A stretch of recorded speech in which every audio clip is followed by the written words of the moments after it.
Hi, welcome back to the Spirit's Path. This is Dee, and today's tarot card of the day out of the Wildwood Tarot deck is Two of Stones Challenge. It seems like I just talked about this card yesterday. The Two of Stones and the Six of Stones. And it's just, man, exploitation and challenge, exploitation and challenge. Exploitation and challenge. And, then we get into a rebirth, and, we go back through exploitation and challenge. So I guess that's the message. Exploitation and challenge, using the resources correctly and not getting involved in that rivalry. But let's change this up a little bit, because even though these hares are fighting over the stones and trying to fight for territorial rights, what it is, it's a challenge in manifesting energy for power or force. So as I meditated on this card throughout the day and even on the run, I went for a run today, and the challenge was it's very windy where I'm at. And it seems like it's been windy wherever I go here lately, whether that's Hawaii or Michigan or Florida. And it just seems like it's been, for the last 2 months, it's been windy. More windier than normal. And, when I went out for the run today, the challenge was to cut through that wind, and I looked at it and said, look at the positive on that. If the wind is pushing against you, all right, and you have to cut through that wind, it's you're building power, you're building stamina, you're building strength. Now, on the opposite side of that, if the wind is behind you, it's actually pushing you forward. So, that was a challenge in manifesting that energy for power or force. And, we don't really think about it, throughout our day, of the conversations we have or the people we meet, okay? Because it's we're so wrapped up in our everyday lives that we don't see the energy patterns. We don't see the forces that are pulling us closer or pushing us apart. Depending on what if it's a relationship status or with a coworker or a boss, a power struggle, that could be somebody in putting a power or force upon you, all right, and kind of putting a dent in that bubble, all right. But if you look at it as an energy pattern as well, there could be people out there that will steal that energy, all right, and if you're not aware of it specifically, and just taking that energy away from you, okay, and leaving you drained at the end of the day. Again, that's that challenge in manifesting energy for power or force. You have to be aware of who those people are that are taking that energy away, as well as who those people are that you're giving the energy to freely, okay? As well as those situations in a relationship or a work setting or something like that where there's, somebody inflicting their will or their power or their position on having you do something, okay?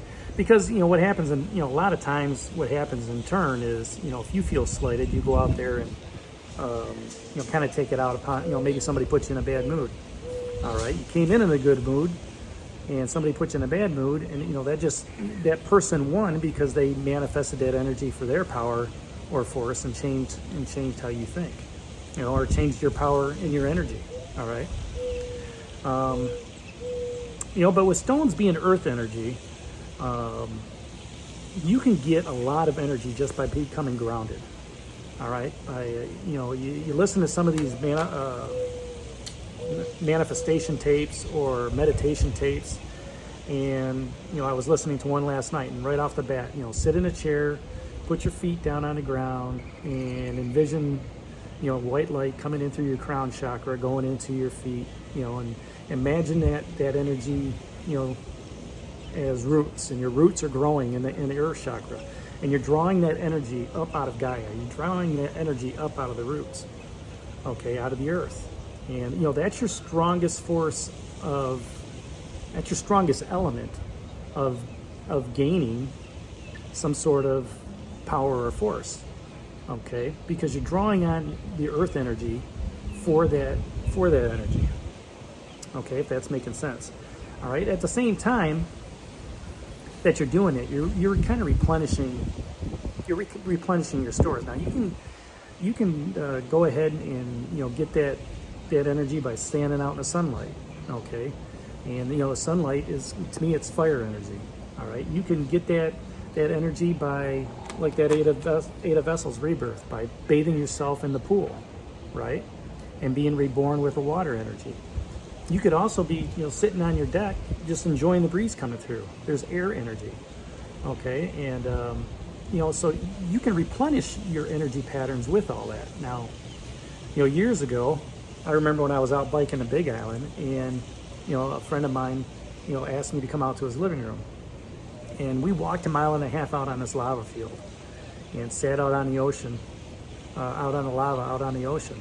And you could feel the power, just sitting there, you could feel the power of the earth, okay? Because it was a lava field. You could still feel I can't even explain it, just the sense that that island was growing on a Big Island, and it always is. As I sat there, I could feel the waves being pushed by the air into the land, and you could feel the crash, the power that was behind those waves. Yes, it was eroding, the lava cliff, but at the same time, you could feel that reverberation of the power of that wave hitting the rock and then coming back out. Okay, the air, the power that it was generating for the wave, was, probably a 10, 15 mile an hour wind. And it just felt good. And then, we were sitting out, in the sun as well. And it just felt good to feel all the all the elements out there in nature, rejuvenating the energy patterns that you have. Okay. And, that's kind of what you want to do here with this Two of Stones is, become grounded in that earth energy. All right. And when you do that, it allows you to kind of, take on that Five of Bows aspect where, you become empowered.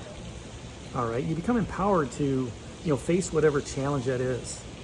The challenge today was, running into the wind. All right. I felt good doing that. I was empowered. I empowered myself to do that. All right. And that was a good challenge.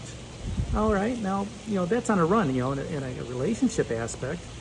If you feel somebody pushing on you, or, if you can see, the bubble you're in and the bubble's collapsing a little bit, push back on that bubble, okay? They may be challenging you, but it's all right for you to challenge them as well. You don't have to do it in a derogatory way, okay? You could do it in a way to, make people think, all right? And you could use the phrase of, help me understand why this is beneficial. All right, and that pushes you've pushed back a little bit. You've used that power, to ask that question, to make them think, instead of having them do that. Now, in a work situation, somebody's going to find somebody to do the job no matter what. And, that can deal with a rivalry. Well, John's not going to do it. Maybe I'll go see Joe. Joe's a go-getter. Joe's a doer, all right? And when it comes, to raises or merit increases, John ends up getting the merit increase because Joe didn't take on stuff. So if you realize that there's a rivalry going on there, just like here, there's a rivalry with the two hairs, within your workplace, you can use that to your advantage. You can use that to an advantage where, I don't want to say you're manipulating it, but you recognize it, okay? And you do something about it. Maybe you challenge that situation, all right? Maybe you help that other person get better in that skill set. Okay, by sharing something, by just having a coaching mentoring session with them, okay? A lot of times what happens is if a boss is favoring one employee over the other, the employee that's not being favored ends up becoming insecure. And that's when they become jealous. And you've heard me talk about jealousy. It ends up being a blessing upon the other person. So, within that rivalry, if there's some insecurity, some of that Seven of Arrows action going on, and you see that, try not to make it a rivalry. Try to, offset that insecurity. Saying, hey, you know what? He came to me with this project because you were overwhelmed and stuff. And you know what? I understand you're overwhelmed. But if you want to help me on this, let's both get credit for this. Okay? In a relationship, whether it's co-workers or bosses, you have to, walk that fine line to be as a team player, not to, single people out, letting everybody get these accolades and stuff like that. It should be a team accolade. because when a team succeeds, everybody succeeds. All right. The other piece of this challenge is when you become grounded is, just holding your ground, defending your position a little bit. And maybe that's what's going on here with the Two of Stones, and keep in touch with the pure and positive motivations, that this talks for advancement or material reward, however you want to look at it. For establishing, a greater connection, a deeper connection, with those that, you talk with. All right. Primarily with this card, it's staying clear and focused on your objectives. And, if you recognize that rivalry, if you recognize that challenge, and, people are stealing energy or, pushing in your bubble, push back. It's okay to ask questions. All right. And let's talk about that because, yesterday was the Six of Stones and exploitation. These two cards, they keep coming up back to back. And, it's letting me know that, okay, are you using your resources wisely? All right. The Three of Bows fulfillment was there. And this is right after you had this confab at the waters. You stuck your toes into the waters. The fox showed up. The horse showed up. The serpentine and the mirror showed up. The wood woes showed up. The page of arrows showed up. All right. And maybe, they were giving you a lot of advice to move towards your fulfillment. Okay. Maybe they were giving you some advice on how to use your resources correctly. And now that the two knights are gone, okay, there's that challenge that's out there. All right. But maybe you sat there and didn't ask any questions. You just took in what was going on. All right, and you didn't ask that questions. Now you're sitting here going, you know what? I got a few questions to ask. All right, about this rebirth. I've jumped into the pool. All right, I've jumped into the pool, and now I fully immerse myself into the rebirth. I come out. I want to be fulfilled. I want to have that happiness. I need to make some decisions. All right.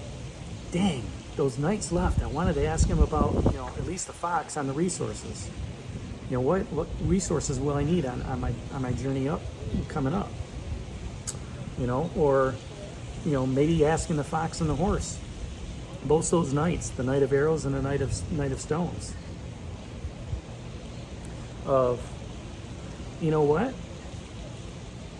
How do I handle, this differing energy between people?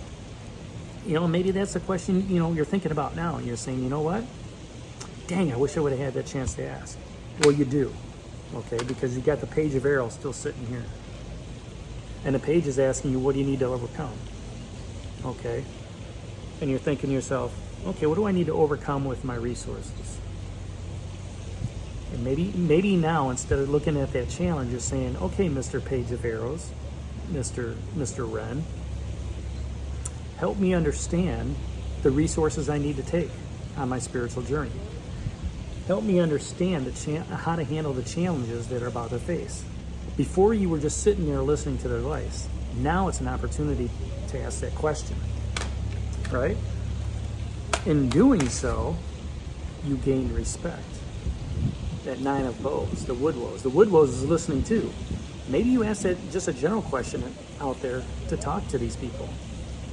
Maybe the fox and the horse had to go back and, take care of business.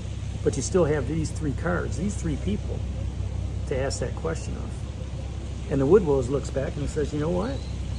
That's a very respectful question. I can help you with that. I can help show you the challenges that's going to lay ahead. All right. And the serpentine figure says to you, by looking at the present, okay, and letting go of the past, of what didn't work well, you've gained wisdom and knowledge. Okay, look within. You know what the answers are to handling that challenge, to handling the resources that you need for your spiritual path moving forward. Even though I'm holding the crystal ball for you, I can't predict your future because it changes every day. All right, but I can tell you that if you make wise decisions based on your learnings, based on your knowledge, you'll do well, okay, with, using your resources wisely to become fulfilled and meeting whatever challenges are out there. Okay, and with that page of arrows that Ren's still sitting out there, you could ask, he's asking you the other question, or she, what is the mystery at the heart of the matter? Maybe you need to take some time to sit back. I know I do. When I see these patterns come up, exploitation and challenge, rebirth twice in a week, I ask myself, and you should too, what is the mystery? What is it that the universe is trying to make me learn? Where am I at on my resources? Do I need to pay special attention to them? Where am I at with the rivalries? Who's got that rivalry going with me? All right? Who's trying to manifest different energy patterns around me? Am I giving in too much? Am I pushing on somebody too much? Those are all questions you have to sit back and think and say, what? How can I manifest this energy for me? Okay, to manifest the goals and desires and ambitions that I have in my life instead of for somebody else. So that's today's card of the day, that Two of Stones challenge. Hit that like button for me, share it with others, and subscribe to the channel. And this is D for the Spirit's Path, and we'll talk to you tomorrow. Take care, God bless, stay safe, everybody.